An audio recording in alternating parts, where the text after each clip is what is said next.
Sir నమస్తే. నమస్కారం అండి. ఆంధ్రప్రదేశ్లో ఇటు టీడీపీ కానీ, జనసేన కానీ, లేకుంటే బీజేపీ కానీ 3 కూడా చాలా నొక్కి వక్కాణించి చెప్పేటువంటి అంశం ఏంటంటే, రాష్ట్రంలో విపరీతంగా విచ్చలవిడిగా అవినీతి పెరిగిపోయింది అనేటువంటిది ఒకటి పాయింట్అవుట్ చేస్తున్నారు.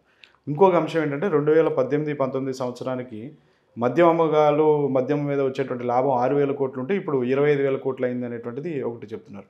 మద్యపాన నిషేధం చేస్తానన్నది ఇంత భారీగా లాభాలు ఎలా వచ్చినాయి అని చెప్పి చూపిస్తున్నారు అనేటువంటిది కూడా హైలైట్ చేసి చెప్తున్నారు. ఇప్పుడు నేను చెప్పిందంతా రాష్ట్రంలో ఉన్న ప్రధాన ప్రతిపక్షంతో సహా ఇతర పక్షాలన్నీ మాట్లాడుతున్నాయి. కమ్యూనిస్టులతో సహా, వామపక్షాలతో సహా, జనసేన కానీ బీజేపీ కానీ మాట్లాడుతుంది. ప్రధాన ప్రతిపక్షం తెలుగుదేశం పార్టీ మాట్లాడుతుంది. ఇన్ని జరుగుతున్నప్పుడు ప్రజల్లో ఒక రకమైన ఆలోచన ప్రారంభమైంది. ఓటీఎస్ సిస్టమ్ ఎప్పుడో ఎవరో ఎన్టీ రామారావు గారు, రాజశేఖర రెడ్డి గారు, ఇందిరాగాంధీ ఎవరో ఇచ్చిన ఇళ్ళు అన్నట్లకి ఇప్పుడు డబ్బు కట్టండి బాబు, వాళ్ళు ఇచ్చిన దానికి ఇప్పుడు డబ్బులు కట్టేయమంటారు. వాళ్ళు కట్టిన బిల్డింగ్ వీళ్ళు రంగులు వేసేసుకుంటున్నారు. ఇలాగా చెప్పుకుంటా పోతే 2-3 గంటల వరుస పెట్టి వాళ్ళ వైఫల్యాలు చెప్పుకుంటూ వెళ్ళొచ్చండి. ఇవన్నీ ప్రతిపక్షాలు మాట్లాడుతూ ఉన్నాయి. ఇవన్నీ మాట్లాడుతూ ఉన్నాయి కదా, ఇవన్నీ మాట్లాడుతూ ఉన్నాయి.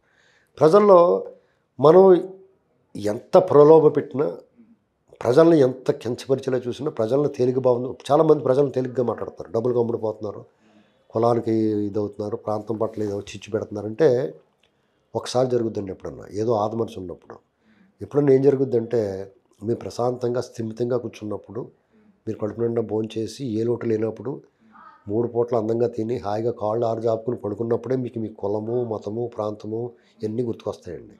మీ దోలు తీరిపోయి పొద్దున్న లేచిన తర్వాత వెళ్ళాలిపోతే మధ్యాహ్నానికి కల్లా 150 సంపాదించాలి, సాయంత్రం 600 ఉండాలి, పొద్దున్నే ఫీజు కట్టాలి, ఇలాంటి టెన్షన్లు ఉన్నప్పుడు ఇవన్నీ గుర్తు. ఈ గోతులు పడిపోద్దేమో, బండి రిపేర్కి ఎక్కడ ఇచ్చుకోవాలో, పెట్రోల్ ఎంత వద్దో తెలియదు, ఇప్పుడు ఎంత పెరిగిపోద్దో తెలియదు, 90 ఏముందో 120 అంట పెట్రోల్, ఇలాంటి టెన్షన్ ఉన్నప్పుడు మీకు కులము, మతము, ప్రాంతం, మీ ఓడు మా ఓడు ఎవడు గుర్తురాడండి.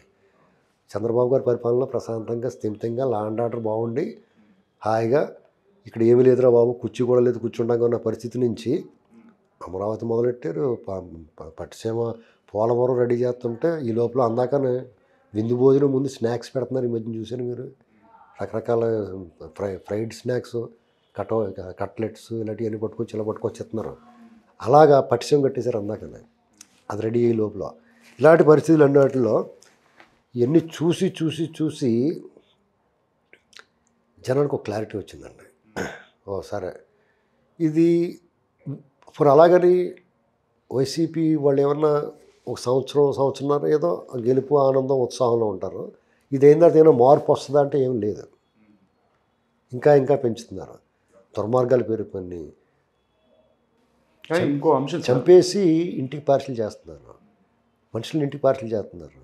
ఎవరన్నా పరామర్శకి వెళ్తే వాళ్ళు నిర్బంధిస్తున్నారు, నడు రోడ్డు మీద పీకలు కోసేస్తున్నారు. అంటే లా అండ్ ఆర్డర్ కూడా పోయింది.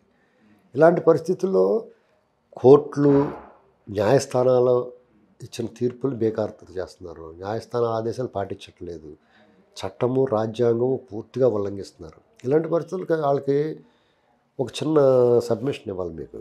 మంగళగిరిలో ఒక వృద్ధుడు తాలూకు ఇల్లుని ఒక జర్నలిస్ట్ ఎవరో వెళ్ళి, సాక్షికి సంబంధించిన జర్నలిస్టు అతని మీద దౌర్జన్యం చేసి ఇల్లు ఆక్రమించుకోవడానికి ట్రై చేస్తే అతను ఏమన్నాడంటే, బాబోయ్ చంద్రబాబు గారు రండి బాబోయ్, తెలుగుదేశం వాళ్ళు ఎక్కడున్నా రండిరా బాబు, మమ్మల్ని కాపాడరా బాబు అని అంటే, గజేంద్ర మోక్షంలో ఆ గజేంద్రుడు విష్ణుమూర్తి కోసం ఎలా అంగలార్చేసి అలోపలోము నడుచుకున్నాడో, నన్ను కాపాడవే బాబు అని ఎలాగన్నాడో డెఫినెట్గా వాళ్ళు చూపటివైపు ఉంది, డెఫినెట్గా ఉంది.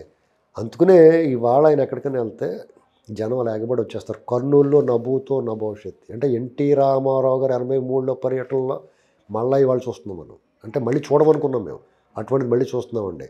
అందుకనే చంద్రబాబు గారు ఏం చెప్పాడంటే వాళ్ళకి, ఇదే ఆఖరి ఛాన్స్. అదే అంటున్నాను సార్, నేను అదే అడగబోతున్నాను ఇప్పుడు. ఎందుకంటే కర్నూలులో చంద్రబాబు గారు చెప్పినటువంటి చేసినటువంటి వ్యాఖ్యలు ఏవైతే ఉన్నాయో దాన్ని వైసీపీ కూడా కొంచెం హైలైట్ చేస్తుంది. ఎందుకంటే ఆయన చేతులు ఎత్తేసాడు, ఆయన ఇది వాళ్ళందరినీ కూడా అర్థిస్తున్నాడు అనేటువంటి మాటలు, వ్యాఖ్యలు చేస్తున్నారు, విమర్శలు చేస్తున్నారు. ఒక్క ఛాన్స్ అన్నదాన్ని ఇందులో 2 పాయింట్లు ఉన్నాయి. ఒకటి, ఈయన అర్థిస్తున్నాడు అనేటువంటిది. 2, ఈయన లాస్ట్ ఛాన్స్ అన్నాడు కదా, ఇదే ఆఖరి ఛాన్సే. ఆయన ఏం చెప్పాడు, అసెంబ్లీలో శపథం చేసి వచ్చాడు. ఆయన సతీమణిని కించపరిచి మాట్లాడితే, ఇది గౌరవ సభ కాదు, కౌరవ సభ, ఈ సభలోకి నేను మళ్ళీ ముఖ్యమంత్రిగానే అడుగు పెడతానన్నాడు. కాబట్టి ఆయన బయటకు వచ్చి, ఇదిరా బాబు, నేను ఆ సభలోకి ముఖ్యమంత్రిగానే వెళ్ళాలి, కాబట్టి మీరు నన్ను ఎన్నుకుని తీరాలి, ఇది నాకు ఆఖరి ఛాన్స్ అని ఆయన చెప్పుకున్నాడు. దాని అర్థం ఏంటో తెలుసా, ఇది మీకు ఆఖరి ఛాన్స్ రా బాబు, ఇది ఈసారి ప్రజలకి ఈసారి కనుక అతన్ని దింపి నన్ను ఎక్కించకపోతే మీ పరిస్థితి ఎలా ఉంటుందంటే, రాక్షసుడి సినిమా చూడండి వెళ్ళి, చిరంజీవి గారిది, పిల్లి బిత్తిరి కుంటల్లారని చెప్పి కోడలు ఇచ్చి కొట్టేసి దిగులో పాడేసి బయటికి వెళ్ళకుండా కాపలా పెట్టేస్తారా, అదే పరిస్థితి వస్తుంది. మీ ఇంట్లోకి వచ్చి కూర్చుంటారు, నువ్వు కాసేపు బయటికి వెళ్ళమైనా ఉంటాను ఇక్కడ అంటారు. ఏం చేస్తారు? మీరు ఒక మీటింగ్ స్థలం ఇస్తేనే మీ ఇల్లు కూల్చేస్తున్నప్పుడు, మీరు గట్టిగా మాట్లాడితే మీ మీ బిల్డింగ్ని కూల్చేస్తున్నప్పుడు వాళ్ళకి ఏం అడ్డు ఆపుందండి? ఒక అతను, ఒక మాజీ ఎమ్మెల్యే ఒక ఎమ్మెల్సీ కారులో వెళ్తుంటే రోకల బండ్లను కర్రించుకుని పొడిచేసి చంపేస్తాను చూస్తున్నప్పుడు, అతనికి మున్సిపల్ చైర్మన్గా ప్రమోషన్ ఇస్తున్నప్పుడు, పచ్చి బూతులు తిడుతుంటే, అతను మంత్రి పదవి ఇస్తున్నప్పుడు, ఇలాంటి పరిస్థితుల్లో వాళ్ళు చెలరేగిపోరా?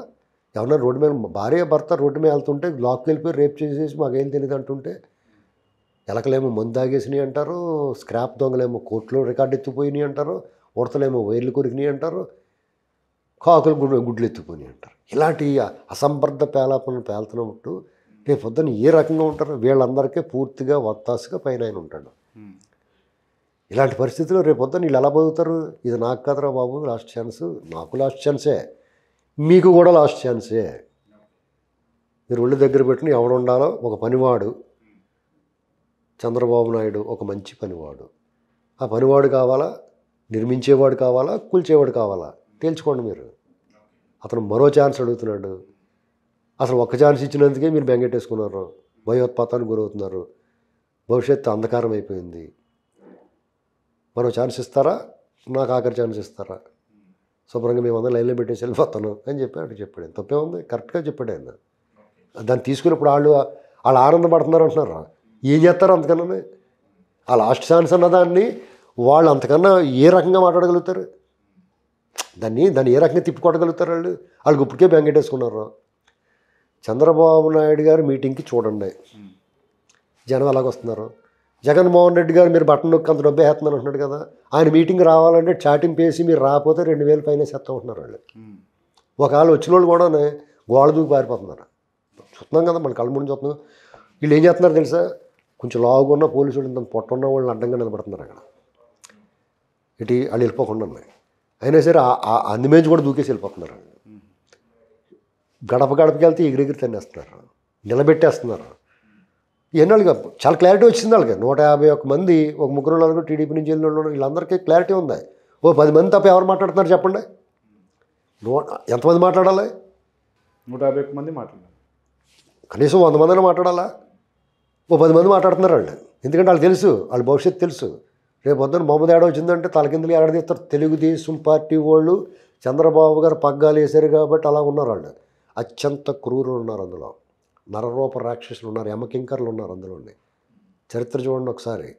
మోకాళ్ళ మీద కూర్చుని అయ్యా మమ్మల్ని వదిలేంటి రాజీ పడిపోతామంటే కూడా వదలలేదు, పీక్ కోసి వదిలేశారు. హైదరాబాద్ లాడ్జీలో అడవిలో మాను నరికినట్టు. కాబట్టి వాళ్ళకి తెలుసు ఎలా ఉంటుందో తెలుగుదేశం. ఎక్కడికక్కడ చంద్రబాబు గారు ఇలాంటి లా అండ్ ఆర్డర్ లేకపోతే పెట్టుబడులు రావు, శాంతి భద్రత ఉండాలి, పీస్ఫుల్గా ఉంటేనే పెట్టుబడులు వస్తాయి, అభివృద్ధి చెందాలి, ఉపాధి ఉండాలి, యువకులను మార్గం మళ్లించాలి, ఆ మార్గంలోకి వెళ్ళకూడదని చెప్పేసి చంద్రబాబు గారు ఆయన 10-15 ఏళ్ళ కృషి అది. ఇవాళ పీస్ఫుల్గా ఉండి మళ్ళీ దాన్ని ఫ్యాక్షన్ వైపు నడిపిస్తున్నారు వాళ్ళు. వైసీపీ వచ్చిన తర్వాత పెట్టుబడుల్ని ఆకర్షించడంలో పూర్తిగా వైఫల్యం చెందింది అనేది కూడా చెప్తారు. ఇప్పుడు వాళ్ళు ఎంతసేపు ఫ్యాక్షన్ రాజకీయాలు చేస్తే ఎలా ఉంటుందండి? ఇక తప్పదు, టీడీపీ వాళ్ళు వీళ్ళు ఇలా రెచ్చగొట్టి వదిలేస్తే తప్పదు కదా. దానికి ఇప్పుడు రియాక్షన్ ఉంటుంది కదా. వాళ్ళు ఇలాగే రియాక్ట్ అయితే వాళ్ళ వైపు నుంచి కూడా రియాక్షన్ ఉంటుంది. వాళ్ళు ఓవర్ యాక్షన్ చేస్తున్నారు, డెఫినెట్గా రియాక్షన్ ఉంటుంది. అంచేత వాళ్ళు ఒళ్ళు దగ్గర పెట్టుకుని ఇంకా నోరు మూసుకుని, పైగా కర్చీపులు కొత్త శంకుమార్క్ కర్చీపులు కొనుక్కుని వేరే పార్టీల్లో వేసుకుని ఉండొచ్చుకున్నారు, ఎప్పుడు జంపింగ్ అయిపోదామని. అది పరిస్థితి. కాబట్టి నేనైతే చంద్రబాబు గారు లాస్ట్ ఛాన్స్ అన్నదే నాకే కాదు మీకు కూడా రా బాబు అని చెప్పాడు. Thank you. నమస్కారం.